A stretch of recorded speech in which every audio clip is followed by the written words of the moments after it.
మన భారతదేశంలో క్రమక్రమంగా ఒక సర్వేలో ఒక తెలిసిన విషయం ఏంటంటే క్రమక్రమంగా 2018 నుంచి 2022, 23, 24 ఇప్పుడు దాకా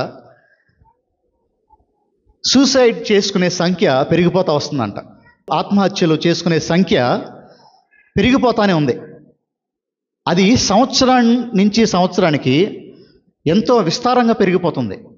2018 నుంచి 2024 దాకా సుమారుగా భారతదేశంలో ఓన్లీ మన దేశంలోనే 12,70,000 ఆత్మహత్యలు ఉన్నాయంట. సుమారుగా మన దేశంలోనే సుమారుగా 12,70,000 ఆత్మహత్యలు మన దేశంలో ఉన్నాయి. మనిషి చంపుకోవటం, మనిషి ఉరేసుకోవటం, లేదా ఏదో మందు తాగి చనిపోవటం, లేదా ఏదో కారణం చేత తన జీవితాన్ని తాను ముగిచేసుకోవటం అనేది మన భారతదేశంలో క్రమక్రమంగా పెరుగుతున్న అంశం ఇది. ఎందుకు ఈరోజు ఈ ప్రస్తావన నేను తెచ్చానంటే, ఈరోజు మనం చూడబోయే అంశం కూడా ఒక మనిషి తన జీవితాన్ని తన చేతులతో తానే ముగిచేసుకుంటాడు. ఆత్మహత్య చేసుకోవటం దేవుని చిత్తం కాదు. చనిపోదాం అనుకోవటం it's not the will of God, అది దేవుని చిత్తం కాదు. ఈరోజు చాలామంది ఎందుకు చనిపోతారంటే వారికి కోపం పెట్టుకుని చచ్చిపోతారు. ఎవరి మీద కోపం అంటే వారి తల్లిదండ్రుల మీద కోపం, వారి బంధువుల మీద కోపం, వారికి చాలా దగ్గరున్న వారి మీద కోపం. ఆ కోపంతో వారు ఉరేసుకుని నేను చనిపోతే వారు బాధపడాలి, నేను చనిపోతే నా తల్లిదండ్రులు బాధపడాలి అని వీరు చనిపోతూ ఉంటారు. చాలామంది యవనస్తులు ఈరోజు ఎందుకు చనిపోతున్నారంటే అమ్మ ఏదో అందని, నాన్న ఏదో అన్నాడని, ఇదిగో ఇంట్లో ఇంకా ఎవరు ఏదో అన్నారని, అత్తయ్య ఏదో అందని వీరు చనిపోయి నేను చనిపోతే ఆ బాధ ఏంటో వాళ్ళకి తెలుసుద్ది అని చనిపోయే యవనస్తులు చాలామంది ఉన్నారు. ఇంకా చాలామంది ఎలా చనిపోతున్నారంటే ఈరోజు భారతదేశంలో నేను చెప్తున్నానండి, మన దేశం గురించి చెప్తున్నాను నేను. ఈరోజు చాలామంది ఇంకెందుకు చచ్చిపోతున్నారంటే ఇదిగో నాకు ఇష్టంలో చనిపోయారు కాబట్టి నేను కూడా చచ్చిపోతాను, నాకు ఇష్టమైన నా తల్లి చనిపోయింది కానీ నేను చనిపోతాను, నా తండ్రి చనిపోయాడు కాబట్టి నేను చనిపోతాను, ఎవరో చనిపోయారని చెప్పి వీరు కూడా చనిపోవటం. ఇదిగో నేను మరలా ఇప్పుడు చనిపోతే నాకు పునర్జన్మ వస్తుంది అని చెప్పి చనిపోయే వాళ్ళు కొంతమంది ఉన్నారు. ఈరోజు ఈ చనిపోయే వారి సంఖ్య పెరుగుతూనే ఉంది భారతదేశంలో. మనకి ఆజ్ఞల్లో 6వ ఆజ్ఞ ఏంటో తెలుసా మీకు? నరహత్య చేయవద్దు. నరహత్య చేయవద్దు అంటే మనం ఎవరినో చంపేయటం కాదండి, మనల్ని మనం చంపేసుకోవడం కూడా ఏంటి? హత్యే. ఈరోజు నన్ను నేను చంపేసుకోవటం కూడా నరహత్యే. ఈరోజు బైబిల్లో మనకు కనిపించే ఈ యూద తాను కూడా చనిపోయాడు. ఎలానో తెలిసిన ఆయనలో ఒక రకమైన బాధ వచ్చేసింది. అయ్యో యేసుని నేను అప్పగించాను, నిరపరాధి రక్తాన్ని నేను అప్పగించాను అనే బాధ అతనిలో ఎక్కువైపోయి ఆ బాధతో అతను ఏం చేసుకున్నాడంటే ఒక తాడు తీసుకున్నాడు, ఒక చెట్టును చూసుకున్నాడు, ఎత్తైన స్థలంలో ఆ చెట్టు గురేసుకుని చనిపోయాడు. సో ఈరోజు ఈ మరణ లేదంటే ఆలోచనలకి, ఈ మరణ ఆలోచనలకి నేను చనిపోవాలి, నా జీవితాన్ని నేను ముగించుకోవాలి, నాకు మరణమే దిక్కు అని రకరకాలైన ఆలోచనలకి ఈరోజు బైబిల్ చెప్పే సమాధానం ఒకటి ఉందండి. ఈరోజు మనకి ఈ మాట చాలా స్పష్టంగా అర్థం అవ్వాలి. ఈరోజు మరలా చెప్తున్నాను, మన జీవితాన్ని మనమే ముగిచ్చేసుకోవటం, మన జీవితాన్ని మనమే ఎండ్ చేసుకోవటం అది దేవుని చిత్తం కాదు. ఈరోజు నేను చనిపోతే దేవుని దగ్గరికి వెళ్ళిపోతానేమో అని అనుకుంటున్నారేమో మీరు. ఈరోజు నేను నా అంతటగా నేను చనిపోతే నేను ప్రభు దగ్గరికి వెళ్ళను. ఎందుకంటే ప్రభు నాకు ఇచ్చిన శ్రేష్టమైన జీవితాన్ని నా సొంతగా దేవుని చిత్తం లేకుండా నేను ముగించుకున్నాను కాబట్టి, నేను మరణిస్తున్నాను కాబట్టి నేను పరలోకం వెళ్ళను, నేను నరకం వెళ్తాను. ఈరోజు ఉరి పెట్టేసుకుని చనిపోయేవారు, ప్రభువు తెలుసు కూడా, దేవుడెవరో తెలుసు కూడా, నిజ దేవుడెవరో తెలుసు కూడా, నీ జీవితానికి ఒక అర్థం ఉందని తెలుసు కూడా నీ జీవితాన్ని ముగిచేసుకుంటే ఆ గమ్యం అనేది అతి భయంకరంగా ఉంటుంది. ఈ మాట మనం జ్ఞాపకం చేసుకోవాలి. ఈ యూదా జీవితాన్ని మనం గమనిస్తేనండి, ఒకసారి చూద్దామా? 3వ వచనం నుంచి చూద్దాం ఒకసారి. అప్పుడు ఆయనను అప్పగించిన యూదా ఆయనకు శిక్ష విధింపబడగా చూచి యేసుక్రీస్తు వారికి శిక్ష విధించారు. ఎక్కడ విధించారంటే ఈ మొదటి 2 వచనాలు గమనిస్తూ ఉంటాం మనం. అక్కడి నుంచి మొట్టమొదటిగా అన్నా వాళ్ళ ఇంటికి తీసుకెళ్లారు, తర్వాత కైపా వాళ్ళ ఇంటికి తీసుకెళ్లారు, తర్వాత ఎక్కడ తీసుకెళ్లారు? పిలాతు దగ్గరికి తీసుకెళ్లారు, పొంతు పిలాతు దగ్గరికి తీసుకెళ్లారు. సో ఎప్పుడైతే పిలాతు దగ్గరికి తీసుకెళ్లారో అక్కడ పిలాతు ఇదిగో శిక్ష విధించాడు యేసుక్రీస్తు వారికి, అది యూదాకు అర్థమైంది. అప్పుడు ఆయనను అప్పగించిన యూదా ఆయనకు శిక్ష విధింపబడగా చూచి ఏమయ్యాడంట? పశ్చాత్తాపడ్డాడు యూదా. పశ్చాత్తాపడి ఆ 30 వెండి నాణెములు ప్రధాన యాజకుని యొద్దకు పెద్దల యొద్దకును మరలా తెచ్చి, నేను నిరపరాధి రక్తమును అప్పగించి పాపము చేసినని చెప్పాను. చాలండి. ఇక్కడ మనం చాలా క్లియర్గా గమనించాల్సిన ఒక మాట ఉంది. అదేంటంటే యూదా పశ్చాత్తాపడ్డాడు. రిమోర్స్ యూదాలో వచ్చింది, రిపెంటెన్స్ రాళ్ళ యూదాలు, రిమోర్స్ వచ్చింది. తెలుగులో ఈ మాట పశ్చాత్తాపం అని రాశారు, ఇంగ్లీష్లో రిమోర్స్ అనే మాటను ఉపయోగిస్తారు. మెటనోయా పశ్చాత్తాపానికి గ్రీక్లో మాట, కానీ ఈ పశ్చాత్తాపానికి మెటనోయా అనే మాట రాయబడాల గ్రీక్లో. ఎందుకు కొంచెం ఈ పదాలు మీకు అర్థమయ్యేలా చెప్తున్నా అంటే, ఈరోజు పాపం చేస్తే ప్రతి మనిషికి లోపల ఒక భావన ఉంటుంది, అయ్యో నేను తప్పు చేశానే అనే భావన ఉంటుంది. ఈరోజు యవనస్తులు చిన్నపిల్లల నుంచి వృద్ధుల దాకా ఏ ఒక్కరు పాపం చేసినా మనకి ఆ అపరాధ భావం మన హృదయంలో ఉంటుందండి. అయ్యో తప్పు చేశానే, అయ్యో పాపం చేశానే, ఇలా నేను మాట్లాడుకుండకూడదు, ఇలా చేసి ఉండకూడదు, ఇలా అబద్ధం ఆడి ఉండకూడదు, ఇలా దొంగతనం చేసి ఉండకూడదు, ఇలా తిట్టుండకూడదు నా ఇంట్లో వాళ్ళని, ఇలా చేసి ఉండకూడదు అని ప్రతి మనిషికి వారి హృదయంలో దేవుడు ఉంచాడు ఆ గిల్టీ ఫీలింగ్ని, ఆ అపరాధ భావాన్ని. అయ్యో నేను తప్పు చేశానే, అయ్యో నేను పాపం చేశానే అనే భావాన్ని దేవుడు ప్రతి మానవుడు హృదయంలో ఉంచాడు. ఈరోజు మానవుడికి నొప్పి కలుగుతుంది అనుకోండి, దాని అర్థం ఏంటంటే ఆ శరీరానికి ఇంకా స్పందిస్తుంది ఆ శరీరం అని. ఈరోజు ఒక మనిషిని గిచ్చిన, ఒక మనిషి మీద ఇదిగో గుండు సూది పెట్టి గుచ్చినా వాడికి నొప్పి లేదనుకోండి, వాడికి ఏమన్నట్టు? ఏ పక్షవాతం ఆ సైడ్ పనిచేయకపోవటం జరుగుతున్నట్టు. ఒక మనిషికి గిల్లితే నొప్పి వచ్చింది అనుకోండి, ఆ మనిషి శరీరం ఏం చేస్తుంది? స్పందిస్తుంది, దానికి నొప్పి ఉంది, అది ప్రతిస్పందిస్తుంది. అదేవిధంగా ఇదిగో నువ్వు తప్పు చేసిన వెంటనే నీ హృదయం నేరారోపణ చేసింది అనుకోండి, నీలో ఇంకా ఆ అపరాధ భావం ఉందంటే అది దేవుడిచ్చిందని జ్ఞాపకం చేసుకోవాలి. ఈరోజు చాలామంది అంటూ ఉంటారండి, ఈ అపరాధ భావం ఉండకూడదండి, తప్పు చేశాను అనే ఫీలింగ్ ఉండకూడదు, చేసాను వదిలేయాలి అంతే. కానీ బైబిల్ చెప్తుంది, ఈరోజు మానవుడు తప్పు చేస్తే వాడికి ఖచ్చితంగా వాళ్ళు ఏముంటుంది? అపరాధ భావం ఉంటుంది. ఇప్పుడు ఈ అపరాధ భావాన్ని లోకం రకరకాలుగా అర్థం చేసుకుంది. నేను తప్పు చేశానే అనే భావన ఈరోజు చాలామందిలో ఎక్కువైపోయి మనిషిని ఒక భయంకరమైన పతనానికి తీసుకెళ్ళిపోతుందండి, ఒక భయంకరమైన పతనానికి తీసుకెళ్ళిపోతుంది. ఈరోజు మనిషిలో ఎంత పెద్ద అపరాధ భావం ఉన్నా అది ఎవడు విడిపించలేడు. అయ్యో నేను తప్పు చేశానే, అయ్యో నేను పాపం చేశాను అనే ఈ బాధ, ఈ వేదన సాటి మానవుడు ఎవడో తీసివేయలేడు. కేవలము దేవుని క్షమాపణ మాత్రమే ఆ భావం తీసివేయగలదు. కేవలము దేవుని క్షమాగుణం మాత్రమే నేను తప్పు చేశాను అనే భావం తీసివేయగలదు. ఇక్కడ మీరు గమనించండి, దావీదు కూడా పాపం చేశాడు. దావీదు పాపం చేశాడు. దావీదు దేవుని హృదయానుసారుడైన దావీదు, దేవునికి ఎంతో దగ్గరగా ఉన్న దావీదు, ఆయన ఒకరోజు ఒక స్త్రీతో వ్యభిచారం చేశాడు. ఆజ్ఞల్లో ప్రధానమైన ఆజ్ఞ ఇదిగో, నీ పొరుగు వారిని దేనిని నీవు ఆశించొద్దు అనే ఆజ్ఞని ఆయన మీరి ఆయన పాపం చేశాడు దావీదు. తన పొరుగు వాని భార్యతో పాపం చేశాడు దావీదు. అంత మాత్రమే కాదు, ఇదిగో తన పొరుగు వాడిని చంపేశాడు, వ్యభిచారం చేశాడు. ఆ దావీదుకి అర్థమైంది, అయ్యో నేను తప్పు చేశానే, అయ్యో నేను పాపం చేశానే అనే బాధ వచ్చేసింది దావీదులో. ఆ బాధ దావీదు ఏమైపోయిందంటే ఎక్కువైపోయింది. కీర్తనకారుడు రాస్తాడు, ఇదిగో ఎంత ఎక్కువైపోయిందంటే ఆయన ఏడుస్తుంటేనంట తన పరుపు తడిసిపోయిందంట. అంత బాగా ఏడ్చేశాడు దావీదు తన పాపం కోసం. అప్పుడు అలాంటి దావీదు అంటే చూద్దాం ఒకసారి 51వ కీర్తన చూద్దామండి, 2వ వచనం చూద్దామండి.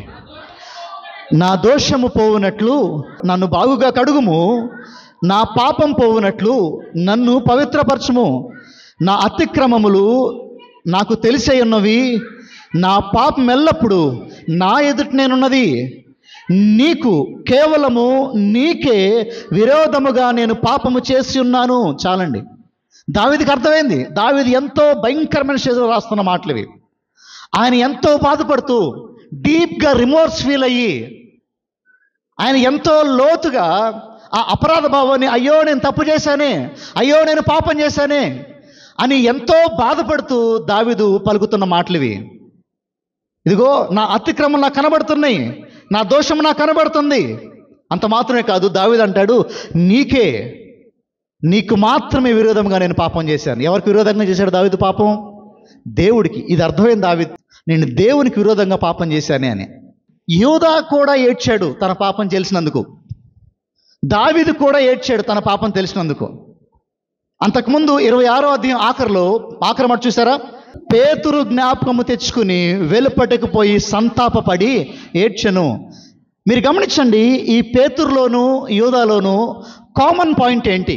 ఇద్దరిలోనూ ఉన్న విషయం ఏంటో తెలిసిన? పాపం చేసేవని తెలిసినప్పుడు ఇద్దరు ఏం చేశారు? మరి అదేంటండి, ఒకరు రక్షించబడ్డారు, ఒకరెందుకు రక్షించబడలేదు? ఒకరికి మారు మనసు వచ్చింది, ఇంకొకరికి ఎందుకు మారు మనసు రాలేదండి?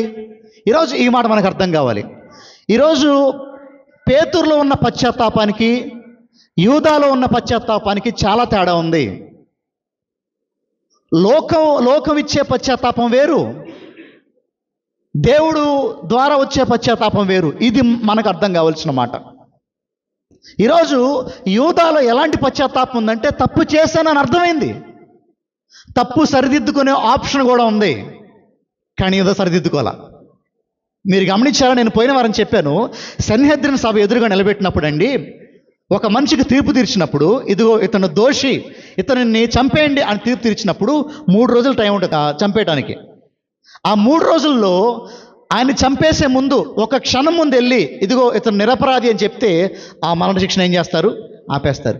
అంటే యూదాకి ఇంకా టైం ఉంది, అతన్ని పాపాన్ని ఒప్పుకునే టైం ఉంది, కానీ యూదా ఒప్పుకోలే. ఈ మాట కొంచెం మీరు స్పష్టంగా అర్థం చేసుకోవాలి. ఏంటంటే యూదా అతని పశ్చాత్తాపం, అతని బాధ, అతని ఆవేదన అంతా ఎందుకంటేనండి, నేను పాపం చేశాను, స్వార్థపూరితమైన పశ్చాత్తాపం అది. యూదా పశ్చాత్తాపం దైవానుసారమైంది కాదు, అది లోకానుసారమైంది. ఒక మాట చూడండి ఒకసారి. 2 కొరింథీయులు 7వ అధ్యాయము 10వ వచనం చూద్దామండి. దైవ చిత్తానుసారమైన దుఃఖము రక్షణార్థమైన మారు మనసు కలుగజేయును. ఈ మారు మనసు దుఃఖమును పుట్టించదు, అయితే లోక సంబంధమైన దుఃఖము మరణమును కలగజేయును. చూసారా? 2 రకాల దుఃఖాలు ఈ లోకంలో ఉన్నాయంట. ఒకటి దైవ చిత్తానుసారమైన దుఃఖము, ఇంకోటి ఏంటంటే లోక సంబంధమైన దుఃఖము. 2 రకాల దుఃఖాలు మనం చూస్తాం. ఈరోజు లోక సంబంధం దుఃఖం ఉన్నాడు ఏం చేస్తారంటే, నేను తప్పు చేశాను. వాడి బాధ ఎప్పుడు ఇదే ఉంటుంది, నేను తప్పు చేశాను. ఆ భావన కరెక్టే. దావీదులో కూడా ఆ భావన ఉంది, నేను తప్పు చేశానే, నేను పాపం చేశానే అనే భావం దావీదులో ఉంది. పేతురులో కూడా ఉంది ఆ భావన, అయ్యో నేను తప్పు చేశానే, అయ్యో నేను పాపం చేశానే. కానీ వారి భావన అక్కడ తాగిపోలేదు. దాని తర్వాత ఏం చేశారు తెలుసా? వారు పశ్చాత్తాపడి ప్రభు దగ్గరికి వచ్చారు. యోధాను మీరు గమనిస్తే, నేను తప్పు చేశాను, నా తప్పుకి నేనే శిక్ష అనుభవించాలి, నేను చేసిన పాపానికి నేనే శిక్ష అనుభవించాలి అనే వైఖరి యోధాది. ఈరోజు లోకం నేర్పించేది ఏ వైఖరి అంటే, ఈ వైఖరి యూదా వైఖరి నేర్పించింది. ఇదిగో నువ్వు తప్పు చేసావు కదా, నువ్వు పాపం చేసావు కదా, నీ శిక్ష నువ్వే అనుభవించు, నువ్వు ఊరేసుకో, నువ్వు చచ్చిపో, నువ్వు పాపం చేసావు, నిన్నెవడో క్షమించరు, నువ్వు తలెత్తుకోలేవు ఎక్కడ, నువ్వు మరణించు అని లోకం మనల్ని పురుకొల్పుతూ ఉంటుంది, యోధా పురుకొల్పినట్టు. యోధా అనుకుంటున్నాడు, ఇదిగో నేను తప్పు చేశాను, నా తప్పుకు శిక్ష నేను అనుభవించుకుంటాను, నేనే ప్రాయశ్చిత్తపడతాను, నేను మరణిస్తాను. యోధాకు ఆప్షన్ ఉంది, యోధాకు అవకాశం ఉంది. అవకాశం ఏంటో తెలుసా? యోధా అప్పటికి కూడా యేసుక్రీస్తుని అప్పగించిన తర్వాత కూడా, అయ్యా నేను తప్పు చేశాను, నన్ను క్షమించు అంటే యేసు ఏం చేసేవాడు? క్షమించేవాడు కాదంటారా? వద్దు యోధా వెళ్ళిపో అని ఉంటాడు యేసుక్రీస్తు వారు. ఆ పాయింట్లో కూడా యోధా వచ్చి అయ్యా నన్ను క్షమించు అని ఉంటే యేసుక్రీస్తు ఏం చేసేవాడు? క్షమించుండేవాడు. చేయవలసింది యూదా చేయలేదు. అపరాధ భావం ఆయనలో ఎక్కువైపోయింది. ఈరోజు చాలా మందిలో మనలో అదే ఉంటుందండి. తప్పు చేస్తాం, సాతానుగాడు మన హృదయంలో ఆ అపరాధ భావం ఉంచుతాడు. నువ్వు తప్పు చేసావు, నువ్వు తప్పు చేసావు, నువ్వు పాపం చేసావు, నువ్వు పాపం చేసావు, క్షమించలేని పాపం ఇది, క్షమించలేని పాపం, నీకు నువ్వేదైనా చేసుకో, నీకు నువ్వేదైనా శిక్ష విధించేసుకో. ఇలాంటి భయంకరమైన ఆలోచనలోకి సాతాను మనల్ని నెట్టేస్తూ ఉంటాడు. ఈరోజు దైవ చిత్తానుసరమైన దుఃఖం బైబిల్లో ఒకటి ఉంది. ఈ దుఃఖం అంటే ఏం చేస్తుంది అంటే చూడండి ఒకసారి, మళ్ళీ చూడండి 10వ వచనాన్ని. దైవ చిత్తానుసరమైన దుఃఖము రక్షణార్థమైన మారు మనస్సును కలుగజేయును. ఏం చేస్తుందంటండి? మారు మనసు కలుగజేస్తుందంట. ఇక్కడ పశ్చాత్తాపం ఉంది, దాని తర్వాత ఏమొస్తుంది తెలుసా? మారు మనసు. చూడండి జాగ్రత్తగా ఈ మాటలు వినాలి. లోకానుసరమైన దుఃఖానికి దైవ చిత్తానుసరమైన దుఃఖానికి తేడా ఏంటంటే, లోకానుసరమైన దుఃఖం ఆ తప్పు చేస్తే మరలా ఆ తప్పు చేపించుద్ది మనతో. ఈ మారు మనసు వచ్చాక ఏమవుద్దంటేనండి, ఆ తప్పు మరలా నువ్వు చేయవు. మారు మనస్సు అంటే ఏంటంటే, నువ్వు చేసిన తప్పు నువ్వు మరలా చేయవు, అది మారు మనసు. చేసిన తప్పును మరలా మనం చేసామనుకోండి, అది మారు మనసు అవ్వదు, అది మారు మనసు అవ్వదు. ఆ విషయం తప్పని నీకు తెలుసు, ఆ సంబంధం తప్పని నీకు తెలుసు, ఆ చూపు తప్పని నీకు తెలుసు, ఆ మాట తప్పని నీకు తెలుసు. ప్రభు దగ్గర ఒప్పేసుకున్నావు, అయ్యా నేను తప్పు చేశాను, నన్ను క్షమించు. నువ్వు మరలా చేసావనుకున్న అదే తప్పు, నీకు మారు మనసు లేదు. ఇంకా ఆ బూజు తప్పని తెలుసు, ఆ ప్రదేశంలోకి వెళ్ళడం తప్పని తెలుసు. నువ్వు ప్రభు దగ్గర ఒప్పుకుని కూడా నువ్వు మరలా అదే తప్పు చేసావనుకోండి, నీకేం లేదు దాంట్లో. చేసిన తప్పు మరలా మనం చేసావనుకోండి, అక్కడ మనకు మారు మనసు లేనట్టే. యోధాలో ఏం లేదు తెలుసా? బాధ ఉంది, అయ్యో తప్పు చేశానే బాధ అందరిలో ఉంటుంది. మనిషి అన్న ప్రతి ఒక్కళ్ళలో బాధ ఉంటుందండి, కానీ మారు మనసు అందరిలో ఉండదు, మారు మనసు అందరిలో ఉండదు. అది దైవ చిత్తానుసరమైన దుఃఖం మాత్రం పుట్టించగలదు. అయితే లోక సంబంధమైన దుఃఖము మరణము కలుగజేయను. యోధాలో ఏమొచ్చిందండి? యోధాలో ఏమొచ్చింది? మరణం వచ్చేసింది. ఈ మాటను మీరు గమనించండి. ఇక్కడ యోధా అనుకున్నాడు, ఇదిగో ఆ డబ్బు నేను తీసుకుంటే, ఆ ధనం సంపాదించేసుకుంటే నేను హాయిగా ఉంటాను, నేను హ్యాపీగా ఉంటాను అనుకున్నాడు. శ్రద్ధగా మాటలు వినాలి మీరు. ఆ డబ్బు యోధా చేతిలో నిప్పైపోయింది. అతను దొంగగా సంపాదించుకున్న డబ్బు, అక్రమంగా అన్యాయంగా సంపాదించుకున్న డబ్బు యోధా చేతిలో అది మండే నిప్పైపోయింది. పడేసుకున్నాడు ఆ డబ్బుని. అర్థం చేసుకుందాం, ఈరోజు పాపం మనకి చాలా అందంగా కనిపిస్తుంది. యోధా ఊహల్లో, యోధా ఆలోచనలో ఆ డబ్బు సంపాదించేసుకుంటే ఏదో చేయొచ్చు అనుకున్నాడు యోధా, ఏదో సాధించవచ్చు, ఏదో చేయొచ్చు అనుకున్నాడు యోధా. కానీ వాస్తవం ఏంటో తెలుసా? ఆ అక్రమంగా అన్యాయంగా సంపాదించుకున్న డబ్బు యోధానే పాడు చేసేసింది. ఈరోజు మీరు జ్ఞాపకం చేసుకోవాలి, పాపం మనల్ని పురుగొల్పుతూ ఉంటుంది. చాలా అందంగా కనిపిస్తుంది పాపం మనకి, చాలా రమ్యంగా కనిపిస్తుంది పాపం మనకి. కానీ ఆ పాపం మనల్ని భయంకరమైన పత్రంలో తీసుకెళ్ళిపోద్ది. ఒకసారి దాంట్లోకి వెళ్ళామా, ఒకసారి చిక్కుకుపోయామా, బయటికి రావటం మరలా మన తరం కాదు. కేవలము దేవుడు మాత్రం నడిపించగలడు మనల్ని. హల్లెలూయా. నువ్వు ప్రభు దగ్గరికి వచ్చి, అయ్యా నేను తప్పు చేశాను, నేను మరలా ఈ పాపం చేయను, అగైన్ లార్డ్ నేను ఈ పాపం చేయను, ప్రభు దగ్గర నువ్వు పశ్చాత్తాపడి కన్నీరు కార్చి ఒప్పుకుంటే ఆయన మాత్రమే నీకు విడుదల చేయగలడు. ఆ రోజు యోధా చేయవలసింది చేయలేకపోయాడు. యోధా ఆ టైంలో కూడా యేసయ్య నన్ను క్షమించండి అని యేసయ్యని అడుగుంటే యోధా యేసయ్య క్షమించుండేవాడు. కానీ యోధా అడగల, తన తప్పుని తాను సరిదిద్దుకుందాం అనుకున్నాడు. డబ్బులు వెళ్ళి తీసుకెళ్ళి పడేశానంట ప్రధాన యాజకుల దగ్గర. వెళ్ళిపోయి ఇదిగో అక్కడ పడేశాడు, ఆ దేవాలయంలో పడేశాడంట డబ్బుల్ని. మీ డబ్బులు నాకొద్దని పడేశాడంట. ఇక్కడ దాకా బాగానే ఉంది యోధాది, బాధపడ్డాడు, అంతా బాగుంది. కానీ దాని తర్వాత రావాల్సిన మారు మనసు వచ్చి ఉండాల్సింది యోధాకి. బాగుందండి ఇప్పుడు దాకా మీరు చెప్పింది, మరి మారు మనసు వచ్చిందని ఎలా తెలుస్తుంది మనకి? మారు మనసు నాకు వచ్చింది అని నాకు ఎలా తెలుసుద్ది? ఒక విషయంలో చూడండి, అదే వచ్చినోడు, మీరు దేవుని చిత్త ప్రకారము పొందిన ఈ దుఃఖం ఎట్టిదో. చూడండి ఈ మాట జాగ్రత్తగా వినండి. నిజంగా నాకు మారు మనసు వస్తే, ట్రూగా నేను రిపెంట్ అయితే, నాలో వచ్చే చేంజ్ మీరు గమనించండి, మనలో వచ్చే మార్పును మనం గమనించాలి. చూడండి ఒకసారి, మీరు దేవుని చిత్త ప్రకారం పొందిన ఈ దుఃఖము ఎట్టి జాగ్రత్తను. ఒకసారి ఆగండి, ఇక్కడ ఏంటంట? ఎట్టి జాగ్రత్త వస్తుంది మనకి. ఒకసారి పాపం చేసాం, ప్రభు దగ్గర ఒప్పుకున్నావు, మరలా ఆ పాపం జోలికి వెళ్లకుండా ఉండే జాగ్రత్త మనకు వస్తుంది. అమ్మో, నేను మరలా ఆ పాపం చేయకూడదు, అమ్మో నేను మరలా ఆ దారిలోకి వెళ్ళకూడదు, నేను మరలా తిరిగి అదే పని చేయకూడదు అనే జాగ్రత్త మనలో వస్తుందంట. ఏది? దైవ చిత్తానుసరమైన దుఃఖంలో. లోకానుసరమైన దుఃఖంలో ఈ జాగ్రత్త రాదు. తర్వాత చూడమ్మా, ఎట్టి జాగ్రత్తను, ఎట్టి దోష నివారణకైనా ప్రతివాదమును. దోష నివారణ అంటే పాపాన్ని మరలా దగ్గరికి రానివ్వకుండా ఉంచుకోవటం. నివారణ అంటే ఏంటండి? నివారణ అంటే ఏంటి? చెద నివారణ తెలుసా మీకు? చెద నివారణ అని కొన్ని బోర్డులు ఉంటాయండి. చెక్కకు చెద పట్టుద్ది. ఇప్పుడు ఆ చెక్కది దానికి ఏం పట్టుద్ది? చెద నివారణ అంటే చెద రాకుండా దానికి ఏం చేస్తారంటే ఒక మెడిసిన్ పోస్తారు. సో చెద నివారణ అంటారు దాన్ని. అదేవిధంగా పాప నివారణ, ఎట్టి ఆగ్రహమును. ఇక్కడ వినండి ఒకసారి, ఇక్కడ ఏమొస్తుందంట? పశ్చాత్తాపం ఉంటే ఆగ్రహం వస్తుందంట. ఆగ్రహం దేనిపైన రావాలి? పాపం పైన కోపం వస్తుందంట. నిజంగా పశ్చాత్తాపడిన వాళ్ళు ఏమొస్తుందంటే పాపం మీద ఏమొస్తుందంట అంటే వాడికి కోపం వస్తుంది. తర్వాత ఏమొస్తుందంటమ్మా? ఎట్టి భయమును, మరలా ఆ పాపం జోలికి వెళ్లకుండా దేవుని భయం అతనిలో ఉంటుంది. ఎట్టి అభిలాషను, ఎట్టి ఆసక్తిని, ఎట్టి ప్రతిదండనను మీలో పుట్టించిన చూరుడి.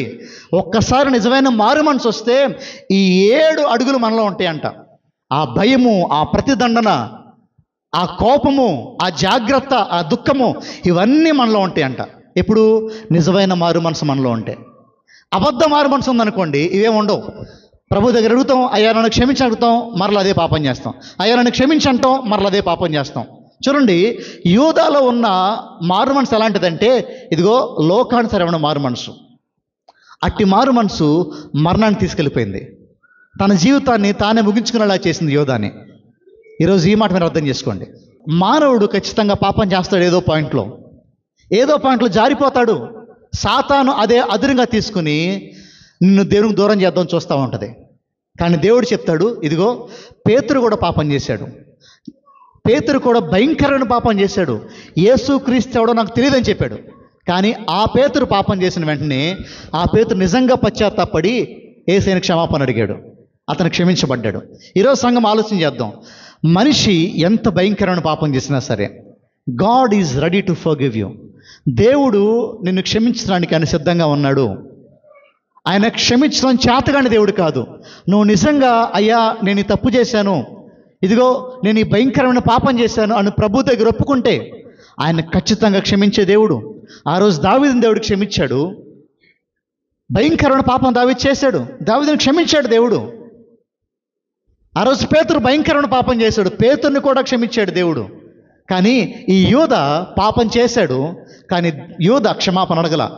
తన పాపానికి తానే ప్రాయశ్చిత్తం చేసుకోవచ్చు అనుకున్నాడు. యూదా మరణించాడు.